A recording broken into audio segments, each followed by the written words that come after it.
começar uma nova conversa e eu tô com uma expectativa lá em cima, hein? Uau!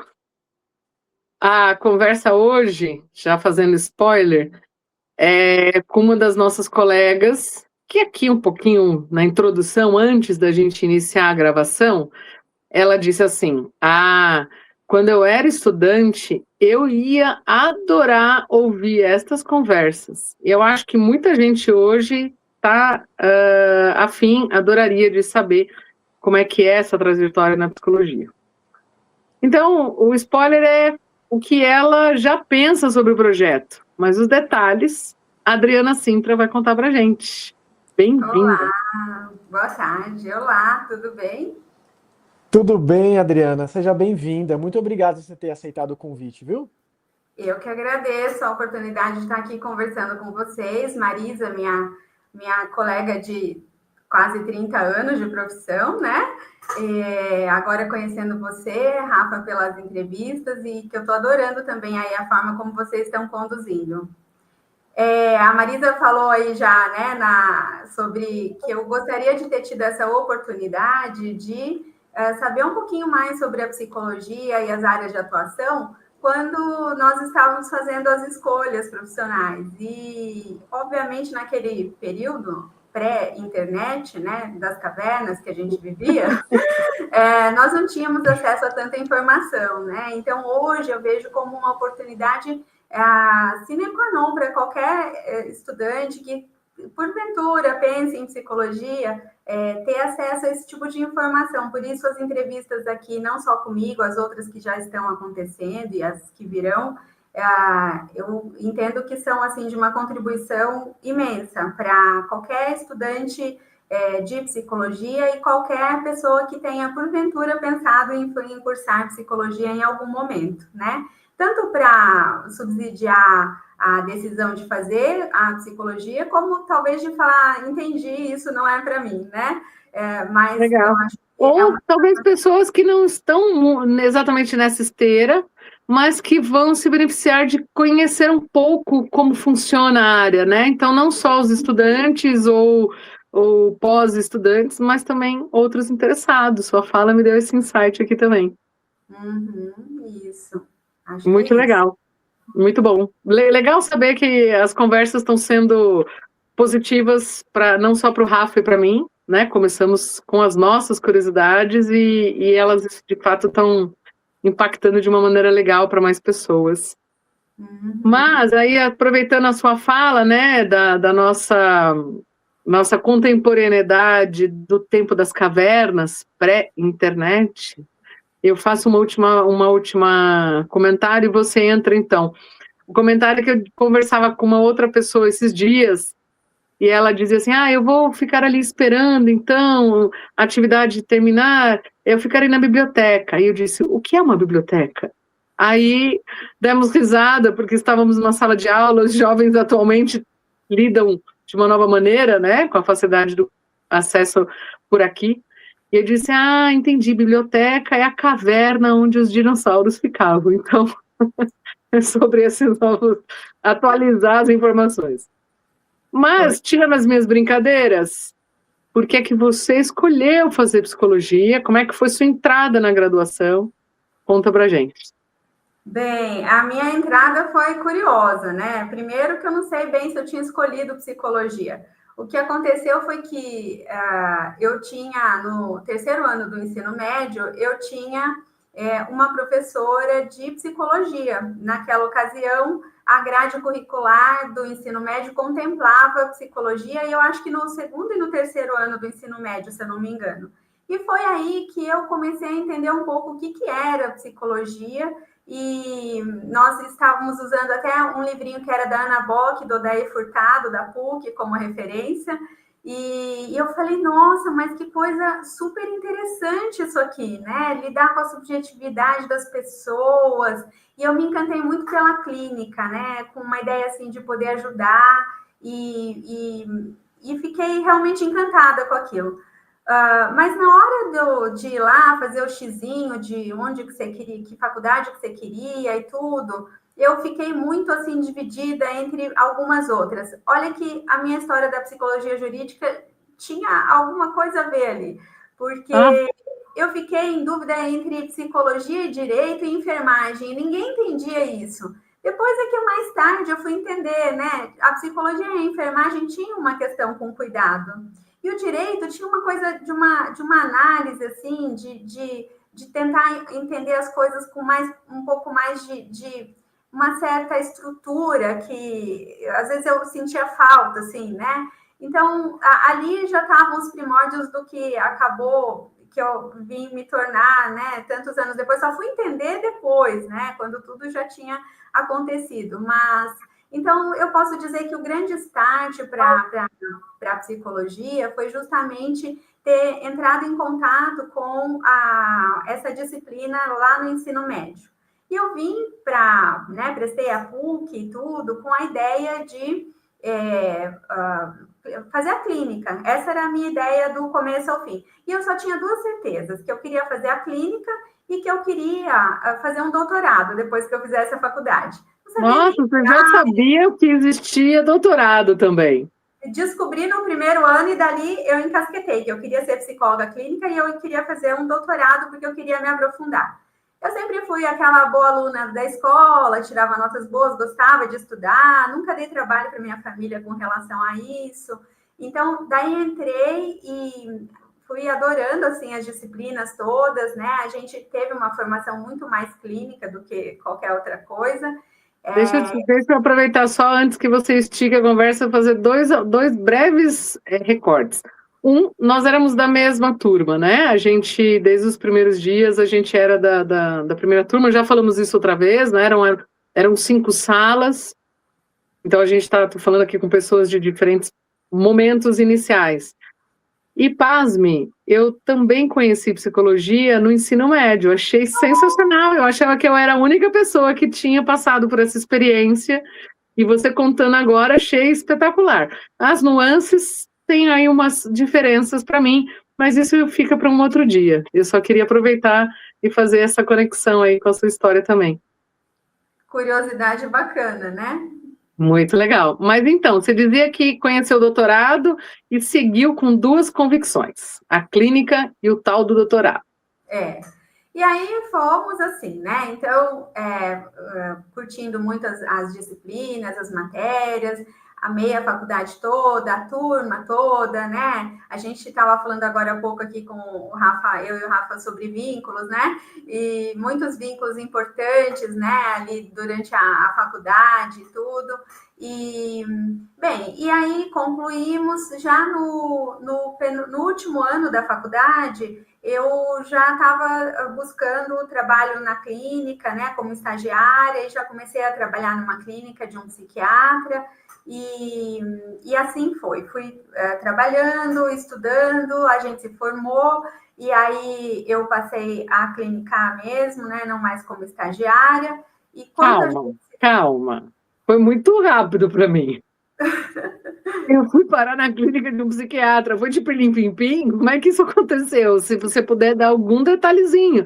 Lembra, Sim. pensando, Rafa, por favor, entre na conversa, eu estou muito Sim, empolgada. E acho que eu ia fazer uma pergunta que talvez fosse muito mais sua. a ideia, Adriana, como é que você chegou nele? Porque, por Ah, sim. exemplo, né, eu tô nesse caminho. E aí eu tô percebendo que fazer networking é muito importante, né? Em que momento você encontrou esse psiquiatra? Como é que você chegou nessa clínica? Tá, então vamos lá.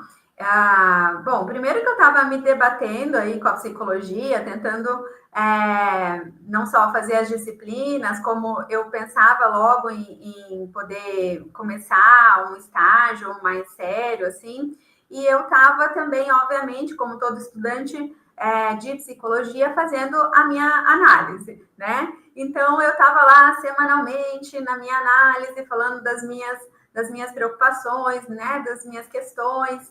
E aí, quando eu encerrei essa análise por um período, mais tarde a psicóloga entrou em contato comigo dizendo assim, olha, nós encerramos aqui o nosso trabalho, né, já há algum tempo, então eu tomei a liberdade de entrar em contato com você para perguntar se por acaso você tem interesse em trabalhar dentro da clínica psiquiátrica. Eu tenho um colega que está procurando estudante de psicologia e tudo, né? E aí eu falei, claro, quero. Ela sabia que eu queria muito a clínica, né? E foi assim que tudo começou do ponto de vista clínico. Então, lá fui eu para esta clínica, era uma clínica particular de um professor... Você estava ainda dentro da graduação? Ou isso foi lá? Graduação, já era foi um estágio, então. Último ano, isso.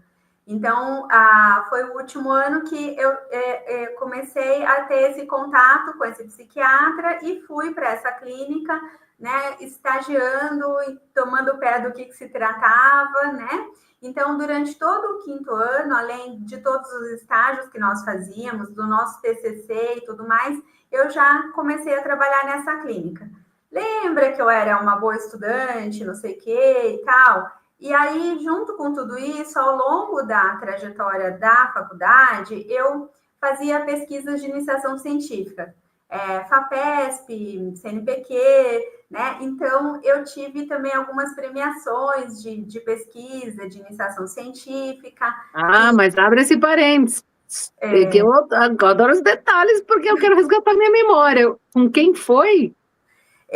Eu fiz um trabalho, agora eu vou dizer que eu não estou lembrando o nome da minha orientadora, mas era a nossa professora de metodologia científica, Sandra Sanches. Eu ia falar, tinham duas Sandras, a Sanches e a Betoy.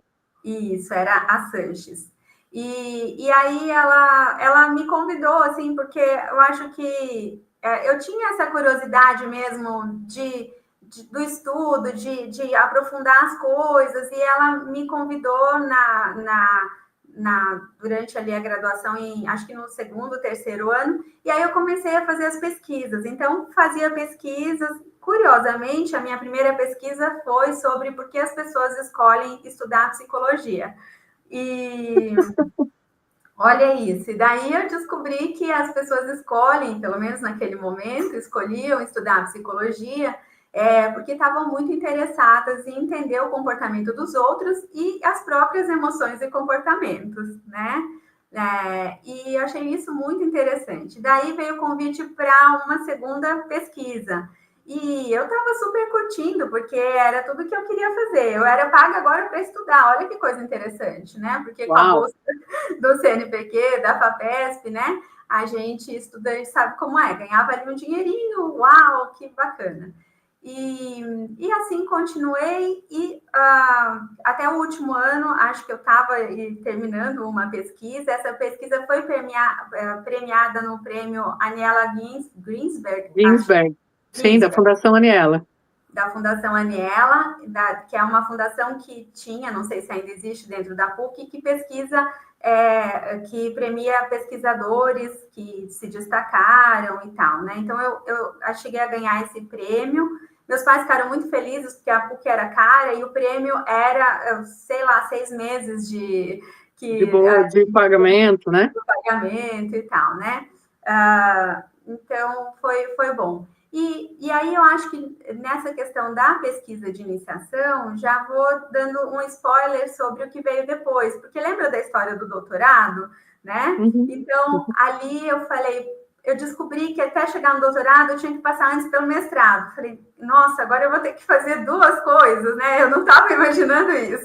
Por isso que eu brinquei, falei, o doutorado, né? Tinham vários degraus para subir. Pois é, acho que eu mirei muito lá em cima, daí quando eu vi o tamanho da escada, eu falei, caramba, né? Vai ser difícil.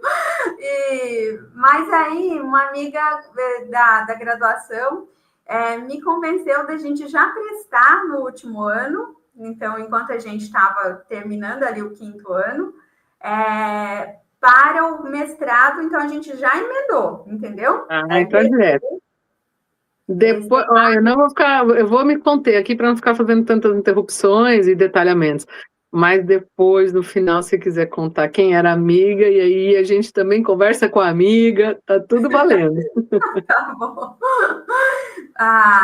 Vou falar o primeiro nome dela, depois se ela quiser também participar aqui, era a Gabriela. Pereira. Era da minha turminha, isso. E aí ela também queria fazer, e lá fomos nós, né? Ótimo. E né, passei, então prestei na psicologia social, e aí fui estudar o que naquele momento fazia todo sentido para mim, que era a clínica e um aspecto social dessa clínica. Então, eu fui trabalhar trabalhar sobre esquizofrenia, entender um pouco de como as pessoas compreendem isso e tudo mais na vida comum, assim, dentro de uma perspectiva de humanização e da luta antimanicomial que a gente vinha trabalhando, e foi muito, muito bacana esse trabalho. Parece que ele acabou virando uma referência de um tipo de análise que eu fiz com a Mary Jane Spink na época, uma análise de uma maneira, um formato todo da dissertação bem diferente do convencional, assim, que ela me ajudou é óbvio, né, que ela me ajudou a fazer de uma maneira assim mais leve, não tão truncada, né, como numa dissertação clássica. Então era uma dissertação que conversava muito, que tinha, né, que não tinha uma linearidade só histórica, assim, né, ela era muito interessante. Bem, e daí eu falei, agora esse tal de doutorado vai ter que esperar um pouco, cansei, né? Não acredito. Isso porque eu estava na clínica, e daí já estava atendendo pra caramba, né? Que bom. Naquela clínica lá que você começou, você continuou lá dentro? Fiquei 16 anos. Uau, belo networking, hein? Belo networking.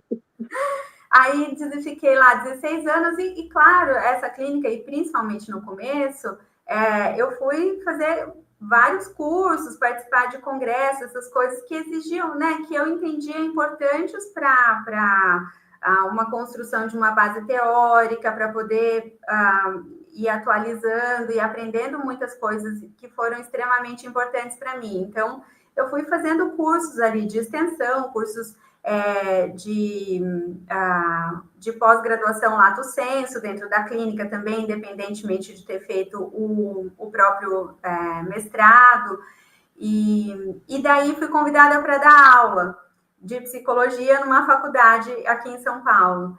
E lá fui eu, dar aula de psicologia social e de psicologia cognitivo-comportamental, que era a linha que eu trabalho desde sempre, foi nessa clínica.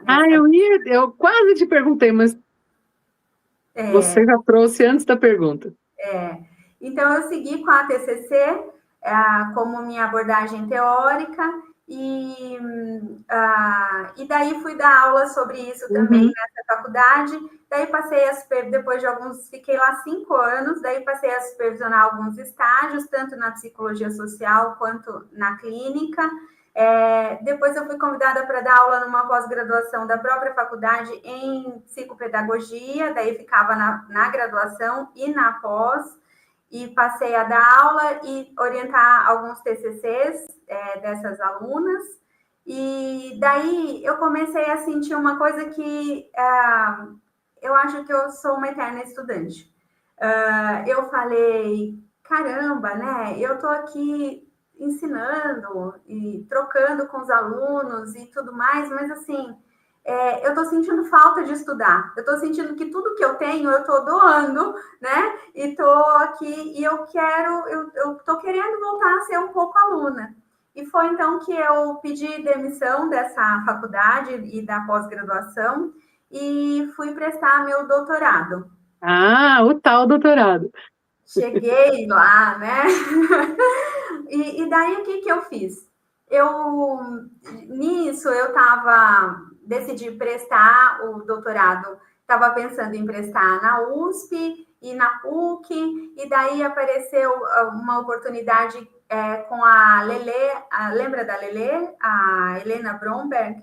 No LELU, Laboratório de Estudos do Luto. Era um laboratório à época, não sei se posso usar mesmo o nome hoje, Mas Maria Helena era professora coordenadora desse projeto. Isso, e daí, como eu tinha conhecido, a gente chamava ela de Lelê, e nós tínhamos, eu tinha gostado muito, assim, né, de entender esse negócio do luto, e eu falei, gente, isso é uma coisa muito interessante, porque até um tema meio estigmatizado, assim, né, na época, mas eu achei muito interessante, não, né, por pensar na morte em si do outro, mas em quem ficou e tem que lidar com isso, né, que é a nossa perspectiva.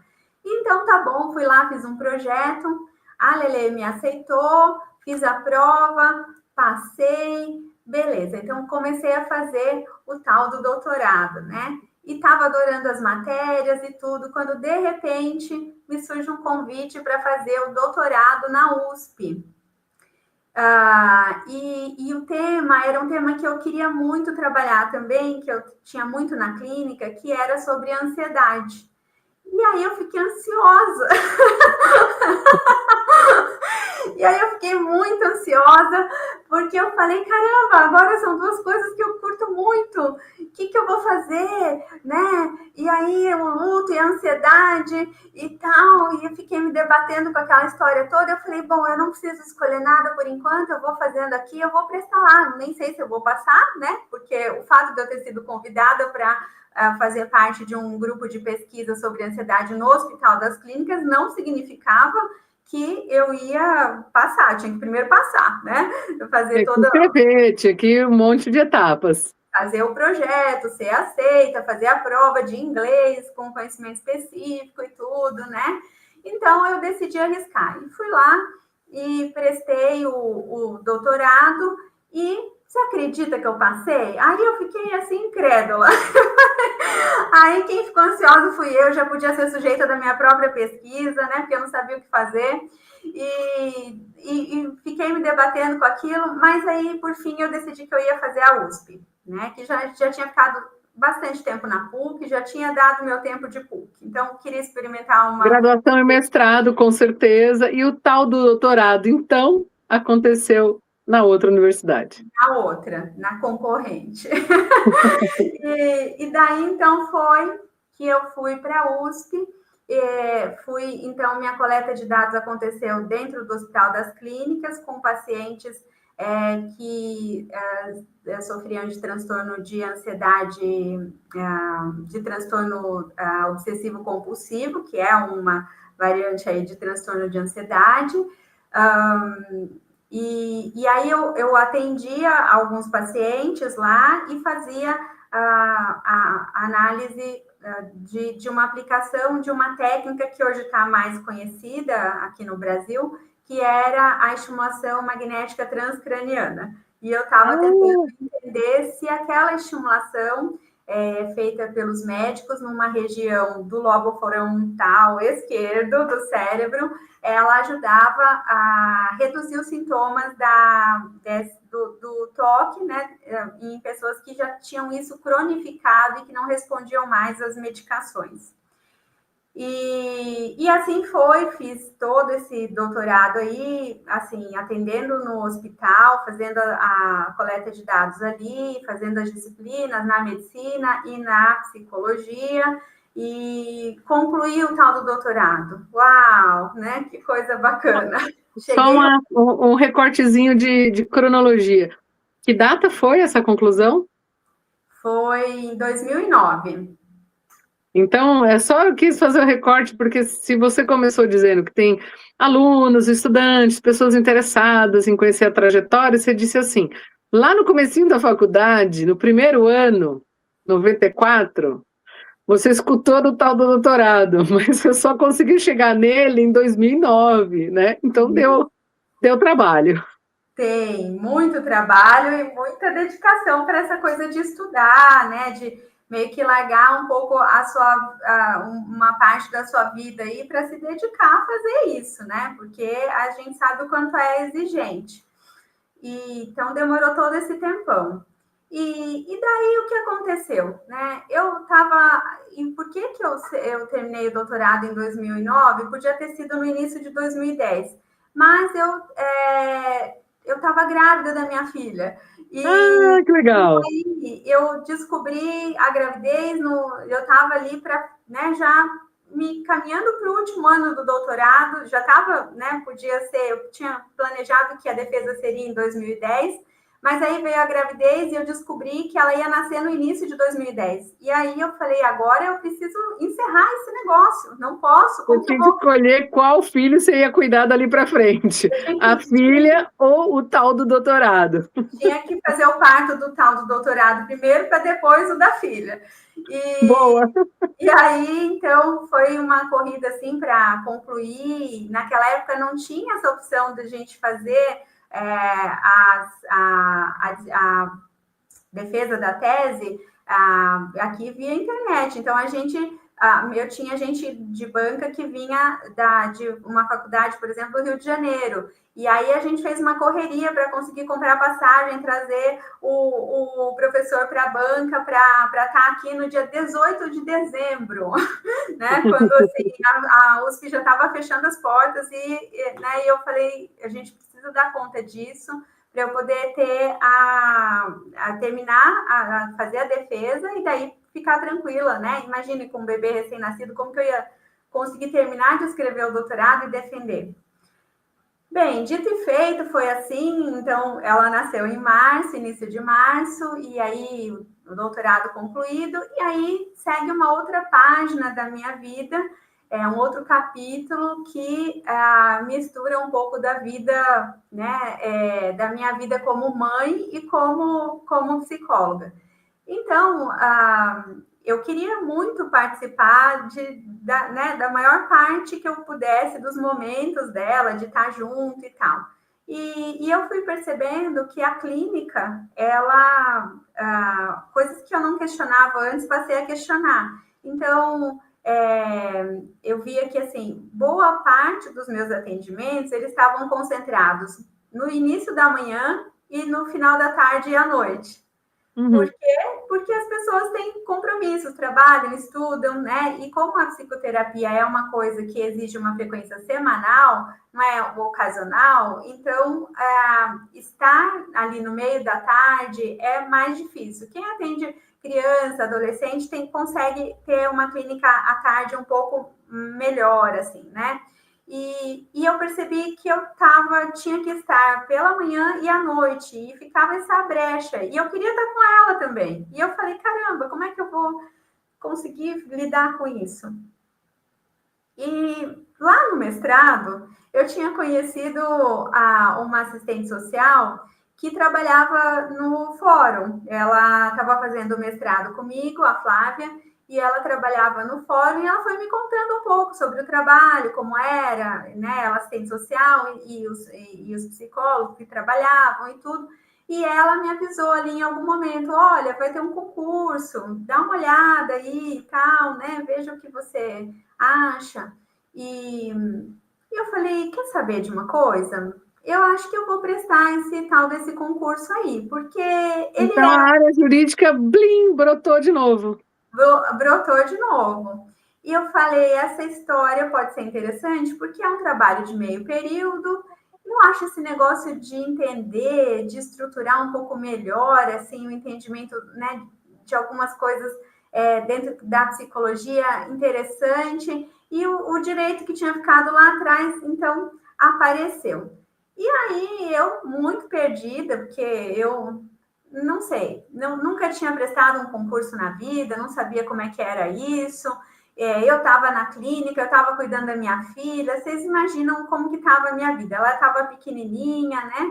E eu falei, aí colocava ela para dormir à noite e daí eu ia estudar de noite, até de madrugada, até o horário que eu conseguisse, assim. Ia para a clínica e quando algum paciente faltava, eu falava, yes, eu vou estudar, né? Pegava ali os livros e começava desesperadamente ler e tentar absorver alguma coisa daquilo. Ler, para mim, era um negócio, assim, de outro planeta. E eu, o que eu estou fazendo aqui? Mas, enfim, aí me sugeriram fazer um curso preparatório para esse tal concurso e eu falei, bom, eu estou precisando, né, de preparar, de preparação, porque eu não vou dar conta desse negócio. E lá fui eu fazer o curso, na época era naquele colégio marista ali perto da estação Santa Cruz, que eu acabei de o Arque. Arquidiocesano, exatamente. Isso. Um curso de alguns meses e aos finais de semana estava fácil a vida, né? Trabalhando, cuidando da filha, fazendo o curso de final de semana para prestar um concurso que eu nem sabia onde ia dar. Mas lá fui você eu. nem tinha feito isso outras vezes na sua vida, né? Fazendo alguma coisa que você nem sabia onde ia dar. Não é? Estava sempre assim, né? E, bom, aí, curiosamente, eu aprendi alguma coisa sobre lei e passei no tal do concurso. E quando Parabéns. Oi? Parabéns, muito legal. E daí lá fui eu parar dentro do Tribunal de Justiça. Daí sim, um ambiente completamente assim, novo para mim. Ali eu estava assim, sem saber por onde começar, né? E daí eu descobri que dentro do tribunal a gente trabalha em equipe, e as equipes são fantásticas, né? Eu tive uma oportunidade de trabalhar com uma equipe maravilhosa em termos de conhecimento técnico, em termos de coleguismo, fiz grandes amizades.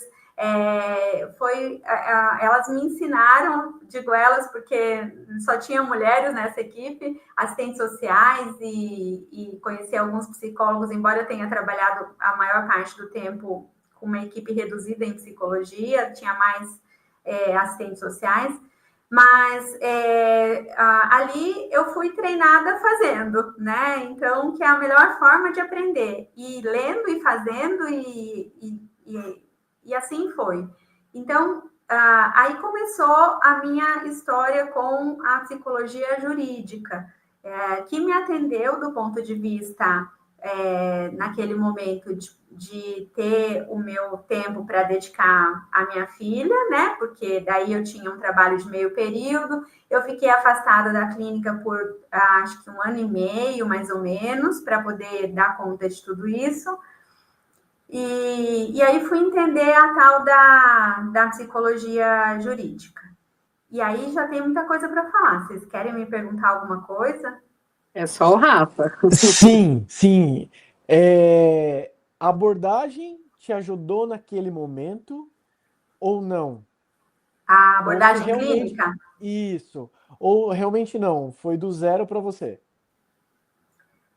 Olha, Rafa, eu vou dizer para você que assim, o traquejo da psicologia que a gente pega com a clínica, claro que ele foi importante, mais até do que qualquer abordagem em si.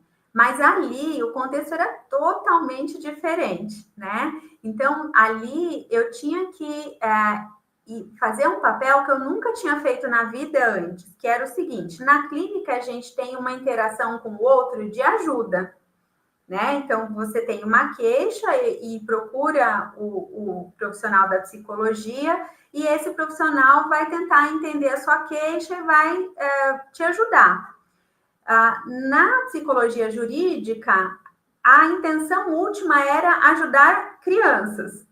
Esse era o meu foco, né? Ajudar crianças que estavam, por qualquer tipo de circunstância, crianças que estavam envolvidas com algum aspecto judicial que precisava de uma decisão do juiz e que necessitava de um subsídio psicológico, de um estudo psicológico, de uma avaliação. Então, o que mudou muito para mim foi que, naquele contexto, eu não tinha mais essa questão da ajuda direta ao outro. Eu tinha uma situação avaliativa do outro. E isso, para mim, era muito difícil no começo, porque eu estava tentando entender como é que eu estava com o outro sem poder ajudar, né? Necessariamente. Essa é a minha pergunta, por isso que eu falei assim, o que será que da TCC ajudou você nesse momento?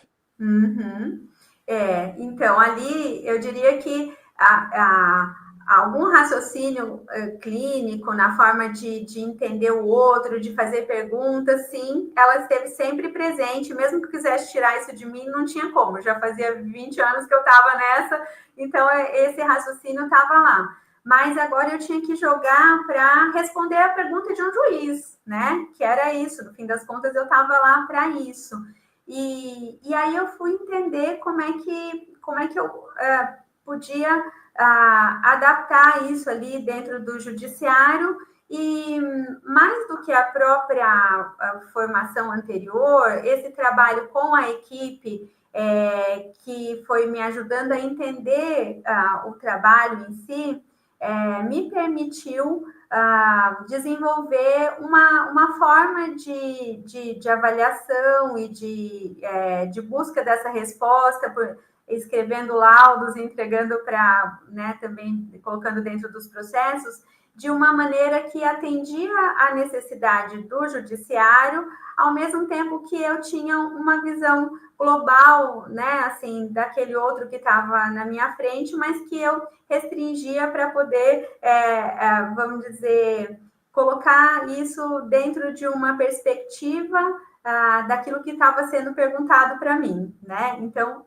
você tem essa avaliação com a pessoa que está ali, você entende o funcionamento dela na vida, nas dinâmicas das relações, e até sobre o tema que a levou até aquele contexto jurídico, e depois você tem que elaborar e analisar tudo isso para responder a pergunta que te foi feita, né? Então, essa pessoa, por exemplo, ela tem condição de ficar com a guarda da criança tal, né? Ou não? Tem ou não tem? Qual que é, né, o que foi observado aqui do ponto de vista psicológico que subsidia a decisão judicial, né? Então, essa objetividade, né, do laudo e de responder a pergunta foi a grande novidade para mim.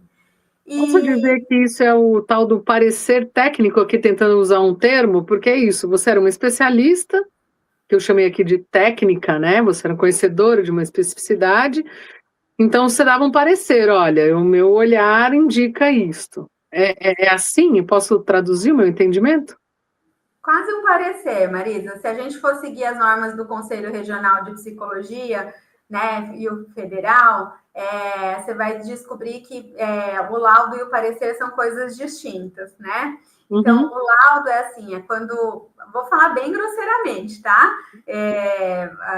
Mas vamos dizer que o laudo, ele tem uma característica de ser um trabalho original que eu fiz a partir da minha avaliação sobre aquelas pessoas, né? Então, eu emito um laudo sugerindo algo a partir do que eu observei.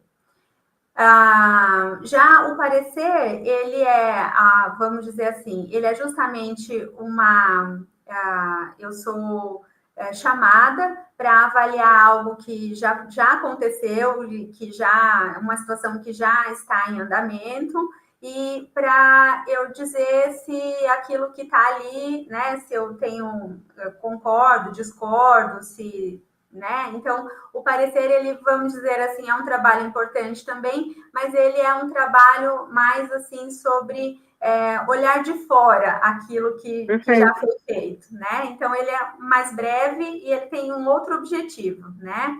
Não, mas muito legal, pensando quem eventualmente vai assistir a conversa, ter essa...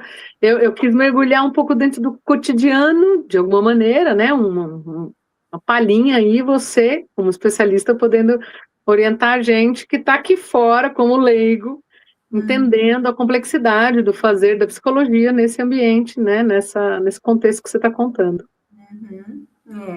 Então, esses eram né, o trabalho dos laudos que a gente coloca dentro dos processos. O Rafa tinha me perguntado se eu cheguei a trabalhar com adoção, e a Marisa já sabe que sim, e muito, né? Porque eu falei... Peraí, só uma vez, o Rafa contou isso nos bastidores antes da gravação, porque eu dei esse spoiler para ele, e aí, antes de começar, ele trouxe esse contexto. Então, agora você trouxe os bastidores para o palco. Então, é isso aí. Aí, sim, a resposta foi sim. E aí, dentro dessa clínica, o que eu posso dessa clínica? Olha, dentro da psicologia jurídica, o que eu trabalhei muito, né? Então, a psicologia dentro do tribunal, ela é dividida em algumas áreas. Eu trabalhei nas varas de família, nas varas de infância e nas varas criminais. Criminais de crime mesmo e criminais de crimes que tem uma distinção entre crimes da violência doméstica, que tem um tipo de prioridade diferente. Então, todas essas varas. Vou fazer um paralelo aqui, porque como estamos falando da carreira como um todo, aí depois daquele 1 ano e meio que eu tinha ficado afastada da clínica, eu estava desesperada por uma relação de ajuda. Eu queria muito voltar. E aí eu já, eu estava ali num momento que eu tinha passado esse tempo maior ali com a minha filha, tinha feito muito piquenique na quarta-feira à tarde, né, no lago, tinha brincado muito de boneca, e eu falei, bom, isso não vai deixar de acontecer, mas vai acontecer com menos frequência que antes, e eu preciso voltar para a clínica. Então, aí eu decidi voltar para a clínica, e eu lembro como se fosse hoje, que a minha irmã me perguntou assim, depois que eu voltei para a clínica, e aí eu tive o meu primeiro dia de atendimento na clínica, e ela falou assim, e aí, como foi voltar para a clínica? Eu falei assim, eu nem sabia que a minha alma estava fora do meu corpo, mas quando eu atendi o primeiro paciente, ela voltou. Que coisa bonita! Me emocionou! Que lindo! Eu também achei muito emocionante essa percepção, porque por mais que eu tentasse, eu não sabia que eu estava sentindo tanta falta assim. Eu sabia que eu sentia falta de atender, mas eu não sabia que era uma coisa vital para mim, né? Então, eu senti que a minha alma tinha voltado para o meu corpo naquele momento que eu sentei para atender a primeira pessoa depois de 1 ano e meio de pausa na clínica, né? E daí nunca mais parei a clínica e vim até hoje, né? Então eu tive uma breve pausa aí de 1 ano e meio para atender as necessidades aí da maternidade, mas aí continuei e vim em frente. Então agora eu vou falar um pouquinho dessa parte da jurídica, mas entendendo que a clínica sempre esteve presente, meio período no tribunal, meio período clínica, sempre. E aí, então, lá no tribunal, trabalhando nessas varas, na infância, o trabalho ele se dedica muito às crianças que estão em alguma situação de vulnerabilidade, crianças que, em geral, vão para instituições que acolhem, né, os abrigos ou SAICAS, e lá, então, as crianças permanecem aguardando uma decisão judicial que corresponda aos melhores interesses delas, né? Basicamente, as crianças em situação de vulnerabilidade são acolhidas, né, num trabalho que o Conselho Tutelar faz, né, pelas denúncias reiteradas e tudo, e vão para os abrigos onde elas aguardam uma decisão judicial. Esses interesses das crianças, e juridicamente falando, eles primordialmente devem ser atendidos pelas famílias de origem. Então, o nosso trabalho é avaliar inicialmente essas famílias para ver se aquela situação que levou as crianças a serem abrigadas, se ela se modificou.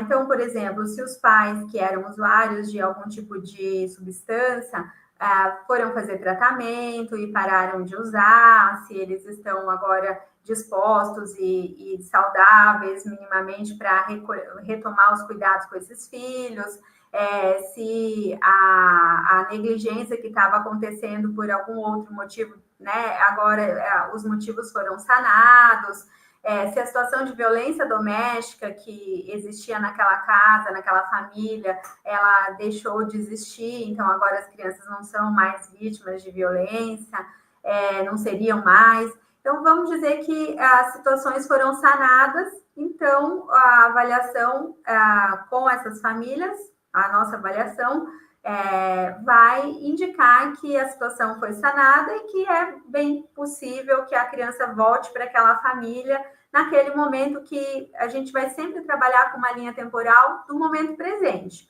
né? No momento presente, é possível dizer que a criança né, que a família tem condições de reaver a guarda dos seus filhos. Então, de acordo com este laudo, que nós vamos emitir após esse estudo, nós sugerimos o desacolhimento da criança para aquela família, para retornar. Mas vamos dizer que a situação que levou ao acolhimento, ela não foi sanada. Então, nós avaliamos, reavaliamos, fizemos várias intervenções, a assistente social foi lá na casa para ver como é que estava a situação da casa, e tudo muito ruim. Então, nós vamos, a partir das avaliações, emitir um laudo falando sobre essa família não é mais elegível neste momento para ter a guarda desses filhos de novo, né? Então, nós vamos sugerir a colocação em família substituta. A criança é ouvida durante esses estudos, e especialmente, mais ainda, quando nós vamos sugerir colocação em família substituta, né? Porque a gente vai ter que entender se ela está disposta a isso, porque a criança não é assujeitada, embora seja criança, ela é sujeito de decisão também. E é claro que ela não tem condições nem cognitivas, né, de compreender a dimensão de tudo isso, do que é ir, né, ser adotada, por exemplo, por uma outra família. Mas nós estamos ali para fazer essa mediação e entender quais são os desejos dela também. E aí tem um outro processo que a gente que vai acontecer. Pausa essa parte da avaliação das famílias e vamos agora pensar sobre a situação da adoção em si. Então, nós, claro, vamos ter que ter uma avaliação das pessoas que estão se candidatando a serem pais por meio da adoção. Então, são casais, são pessoas que se dispõem a isso e que vêm, se candidatam e que vão ser avaliadas lá no fórum por um psicólogo, um assistente social, para saber o quanto que elas estão disponíveis e em condições de receber algumas crianças sob guarda, inicialmente sob guarda, e depois, se tudo der certo, finalizando tudo isso por meio da adoção. Então, nós avaliamos essas pessoas, e essas pessoas que são aprovadas vão para a fila do Sistema Nacional de Adoção, o SNA, que o juiz coloca. E aí, então, quando nós temos aquela criança que não pôde voltar para sua família e ela precisa de uma outra família, então nós vamos procurar no Sistema Nacional de Adoção uma família para ela. Como o sistema ele começa pela cidade da criança, ele tem alguns critérios, né? Ele começa pela cidade da criança e tem uma explicação para isso, e depois, se você não encontra uma família para essa criança, ele vai ampliando para o estado, né? Para o Brasil todo. Então, o que acontece? Em geral, as crianças que nós atendemos nessas situações de vulnerabilidade vão ser vinculadas com algum desses casais, né, que nós atendemos também ali no município, a não ser que a gente não tenha encontrado nenhuma criança que nós não tenhamos encontrado nenhum casal para aquela criança, casal ou pessoa, não precisa ser um casal, pode ser um casal hétero, um casal homoafetivo, uma pessoa, não importa. Que são as situações mais corriqueiras, né? Mas quem quer adotar sozinho também pode. Então, se a gente não encontra uma compatibilidade com o perfil da criança, daí nós vamos ter que procurar aumentar aí, sair da cidade, procurar na circunscrição, depois no estado todo e depois no Brasil. Mas, em geral, a gente encontra, né, próximo, e aí então, o sistema faz essa vinculação automaticamente com o próximo da fila, que atende aquela criança, e aí iniciamos um outro processo, que é o processo de adoção especificamente. E aí eu, clínica, né, adorava essa parte, porque aí é que a clínica, né, quase era o mais próximo da clínica que eu tinha dentro do tribunal, de Então, trabalhar com essa criança a possibilidade de ser adotada, né, ouvindo ali os desejos dela, sabendo da disponibilidade que ela tem, e depois fazendo essa aproximação com as pessoas ou a pessoa que iria adotá-la, né? Então, esta aproximação é um momento muito interessante, e depois, aos poucos, a gente ia perguntando para a criança: vamos continuar? Vamos parar? Tá tudo bem? Você quer? Fazíamos a mesma pergunta em separado para quem, né, para a pessoa ou as pessoas que estavam interessadas na adoção, e tudo caminhando bem, nós vamos prosseguindo. E aí, essa pessoa passa a fazer visita à criança lá onde ela está, e se tudo vai bem, depois ela tem a permissão judicial para retirar a criança por uma tarde, depois por um fim de semana, e depois por um fim de semana prolongado, num feriado, e aí nós vamos, em todos esses momentos, nós vamos fazendo as avaliações com a criança e com as pessoas interessadas na adoção, e com o pessoal que conhece a criança lá do abrigo, como que ela volta dessas interações, né? Então, tem lá o psicólogo, tem o assistente social também do lugar onde a criança está, que vai dizer: chegou bem, não, chegou péssimo, não, chegou e não queria ficar aqui porque queria voltar com os candidatos à adoção, os requerentes à adoção, né? Então, ali nós vamos tendo um retorno para entender também. Nós não fazemos toda essa dinâmica. O trabalho é bem movimentado, não sei se eu posso usar essa palavra, né? Mas tem... Trabalha com equipes, né? Equipes que se sustentam e que subsidiam uma a outra, tem uma troca ali importante para o entendimento todo do caso. Então, dando tudo certo depois de tudo isso, aí nós vamos elaborar outro laudo para dizer, né, que agora, no outro processo, que é um pedido de adoção, que a criança, que essa família está, né, que a gente vai sugerir, sim, que ela seja entregue sob guarda com fins de adoção. E por que sob guarda com fins de adoção? Porque a partir do momento que ela é entregue judicialmente para a pessoa que está querendo adotar, ela recebe essa guarda, e nós vamos ainda continuar avaliando o que nós chamamos de estágio de convivência.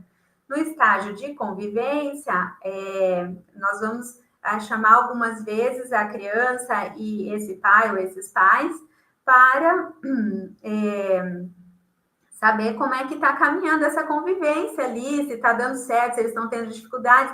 E aí entra muito uma parte, né, clínica, vamos dizer assim, em que você, não é exatamente clínica, mas a gente poderia dizer de uma psicoeducação, de uma intervenção breve, alguma coisa assim, no sentido de orientar esses pais, né, de como agir com determinados comportamentos já conhecidos, desafiadores, né, no percurso aí da adoção, e também saber com as crianças e adolescentes como é que está sendo isso para eles, e entender como que a criança está sentindo tudo isso, o que também nos dá um pouco nos traz uma compreensão para saber também como lidar com os pais, né, os futuros pais, que estão, às vezes, meio perdidos ali sobre como lidar com diversas situações.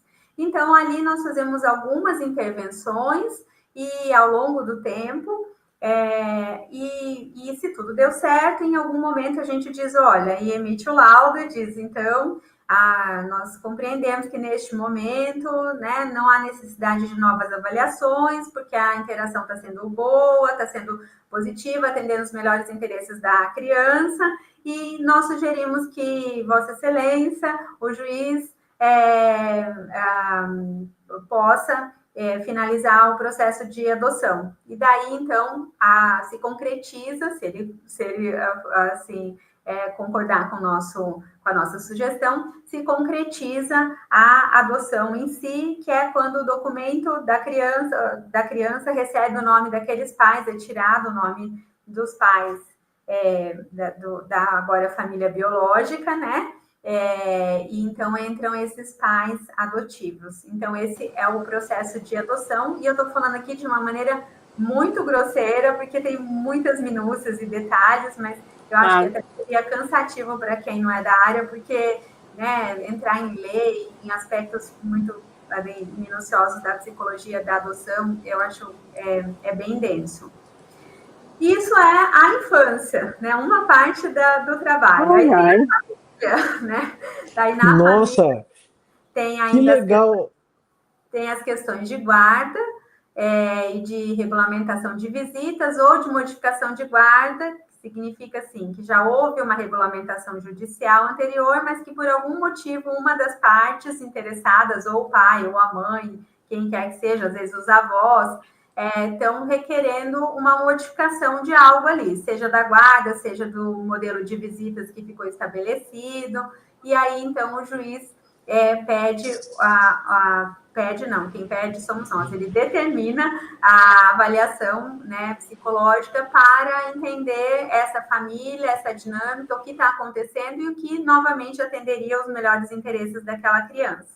E aí vamos fazer... Pera, só para eu entender. Só que aí agora a gente está falando de uma outra situação. Você não é a situação daquela adoção, é um outro cenário. Filhas biológicas daquelas pessoas, ou até podem ser filhos por meio da adoção, porque se os pais se separarem, continuam sendo filhos, né? Então aí não é mais, aí é um outro nuance do trabalho dentro do TJ, né? Um outro desdobramento. Isso, exatamente. Ali, então, agora nós saímos da vara da infância e nós estamos falando agora da vara da família, né? Tá. Mas deixa eu continuar o pedaço aqui da família.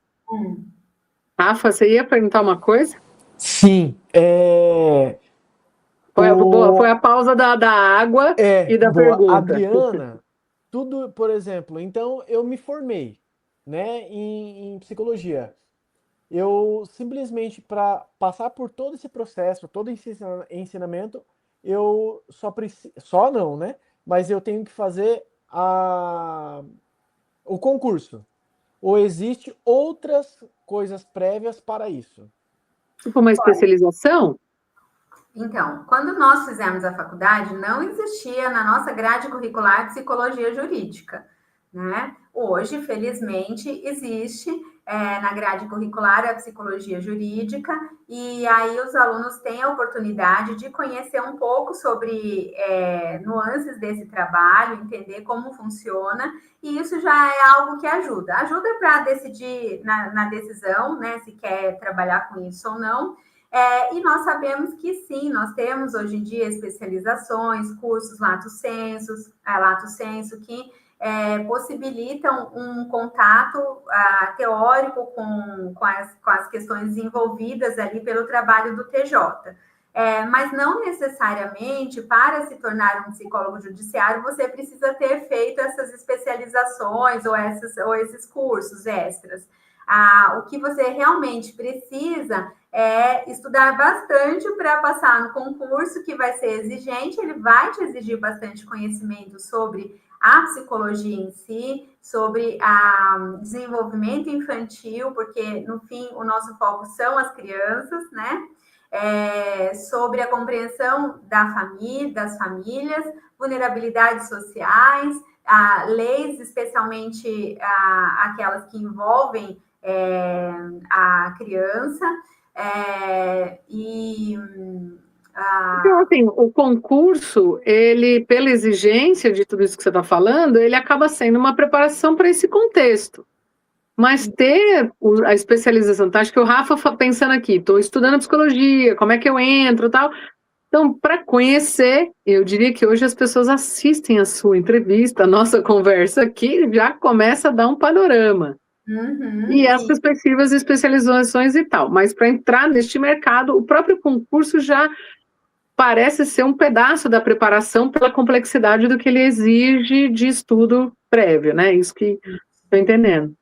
Não dá para prestar, quer dizer, até é possível prestar o concurso sem estudar temas muito específicos, mas aí, né, vai ser difícil de passar. Para conseguir passar, você vai ter que estudar bastante sobre essas especificidades que eu estou falando aqui. E como a Marisa bem colocou, é justamente aí que você acaba, vamos dizer, olha a voz falhando, depois de um dia inteiro falando.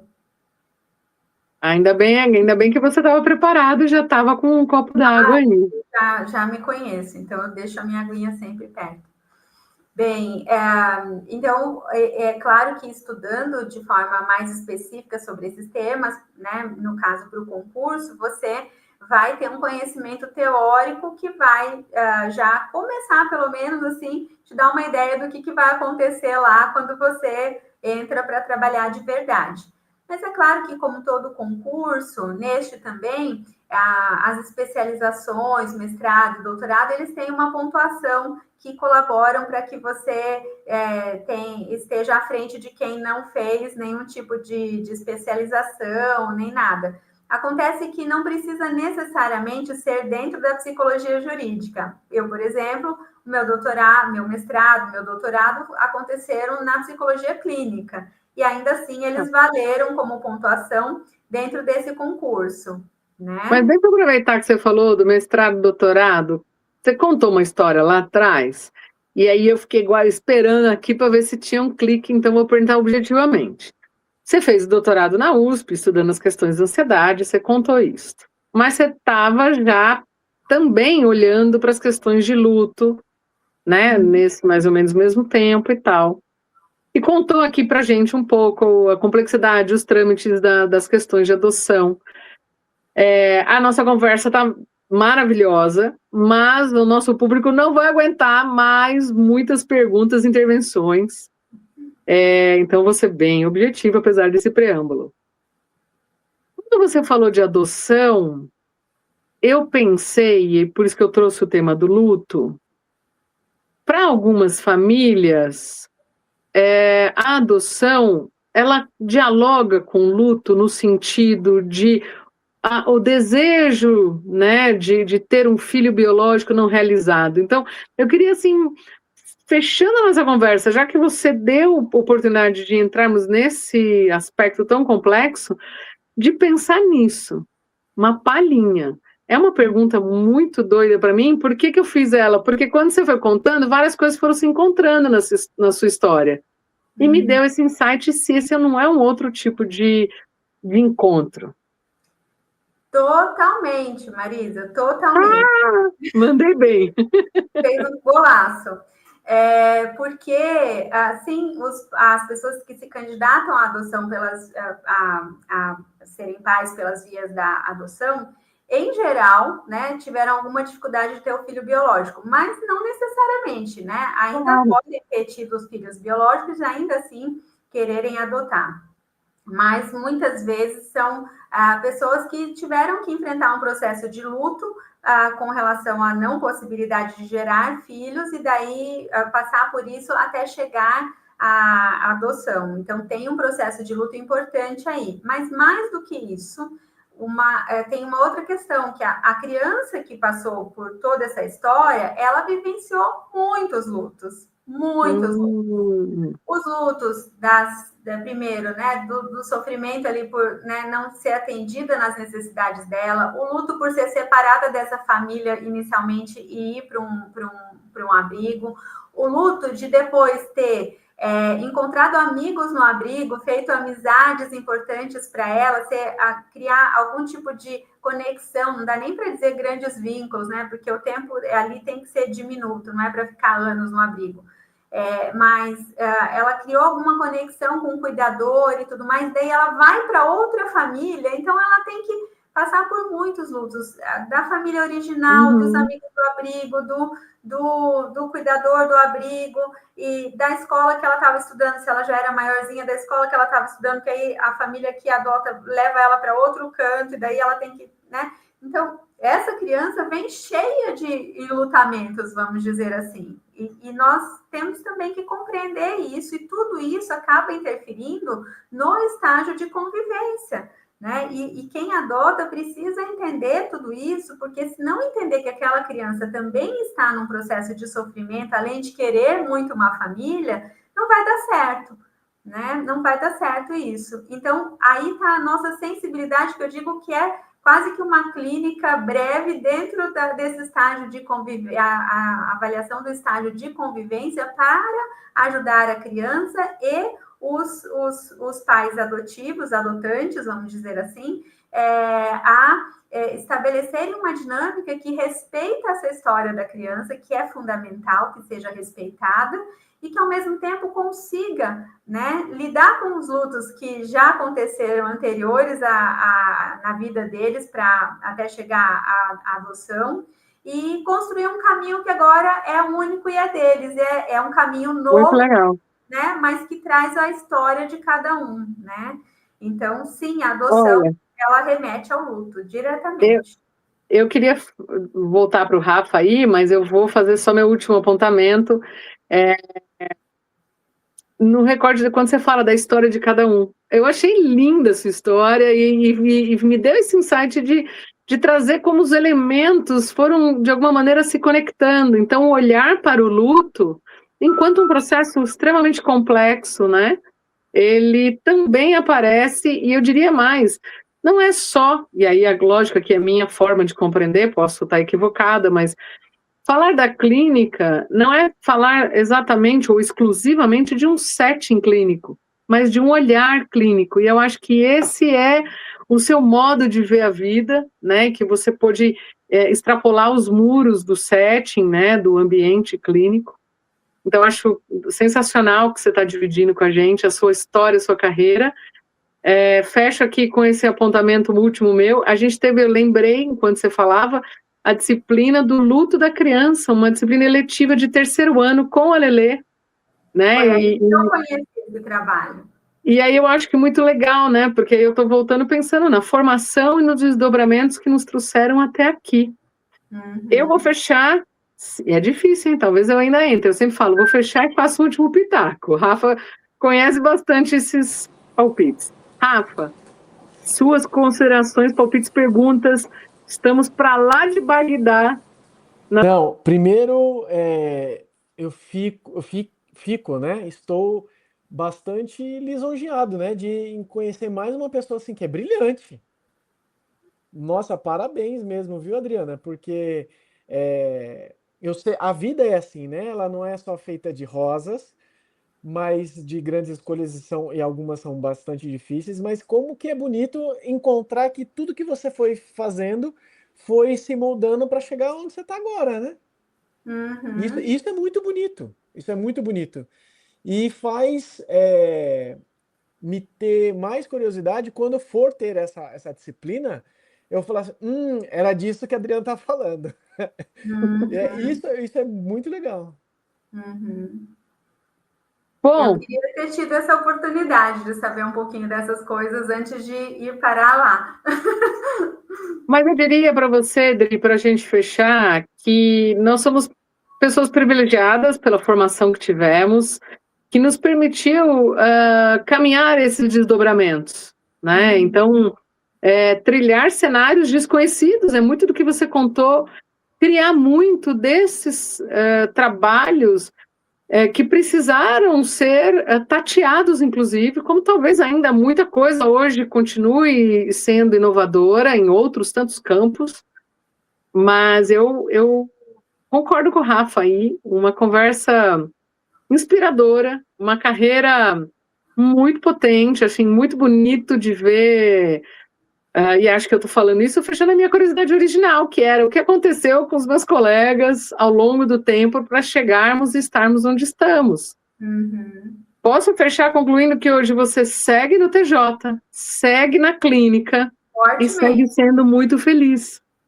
Lembra que a minha alma ela está na clínica? Claro. Então, eu não posso deixar a clínica aqui. Na clínica eu vivo, me divirto, ajudo e é muito importante para mim. Enquanto do outro lado eu tento ajudar de maneira indireta, sem poder fazer muitas intervenções, né? Então é isso. E felizmente, com tudo isso, sigo com uma clínica bem assim, forte, e acho que porque quando a gente faz o que a gente gosta, não tem jeito, né? Aquilo permanece e vai em frente. Então, a clínica, eu acho que até o meu último suspiro, eu vou estar com ela presente aqui na minha vida também, né? Que seja muito viva, com a alma lavada, como diria. Obrigado, foi sensacional. Eu que agradeço, gente. Muito, muito obrigada pela oportunidade. Espero que tenha contribuído aí de alguma maneira para quem está pensando sobre a psicologia, entendendo um pouquinho aí dessa área não muito comum de atuação, ou pelo menos por enquanto, né? Talvez mais para frente seja mais conhecida do que ela é hoje, né?